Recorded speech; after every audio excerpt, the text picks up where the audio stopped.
নিকৃষ্ট বেয়াদব, অসভ্য অসভ্য অসভ্য বেয়াদব, নিকৃষ্ট বেয়াদব, বেনামাজি কোন মানুষের কাতারে,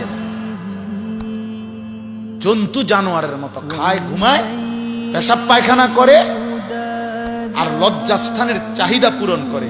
জানোয়ারের যেমন কোনো হালাল হারাম নাই, এই জন্তুরও কোনো হালাল হারাম নাই। মারেও দেখে, আপন বোনকেও দেখে, রাস্তার নারীও দেখে, মোবাইলের উলঙ্গ ছবিও দেখে, নর্তকীও দেখে, নাচও দেখে, গানও দেখে, নারী দেখে, যারে পায় তারে দেখে। কারণ তার তো কোনো হালাল হারাম নাই, সে তো ইনসান না। ইনসানের না হালাল হারাম আছে না? সে যদি মানুষ হইতো তাহলে তো তার মধ্যে হালাল হারাম থাকতো। ও তো মানুষ না, ও তো আনআম। আনআম ওয়াত্তাবা হাওয়াহু ফামাসালুহু কামাসালিল কালব।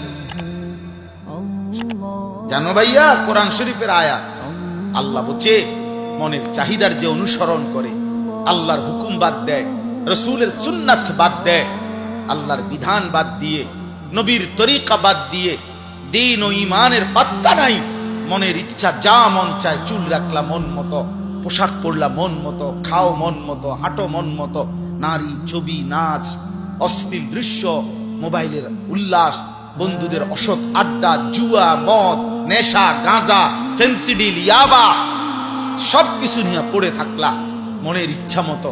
আল্লাহ বলছে এমন নাফরমানের উদাহরণ কামাসালিল কালব, কুত্তার মতো, কুত্তার মতো, কুত্তার মতো।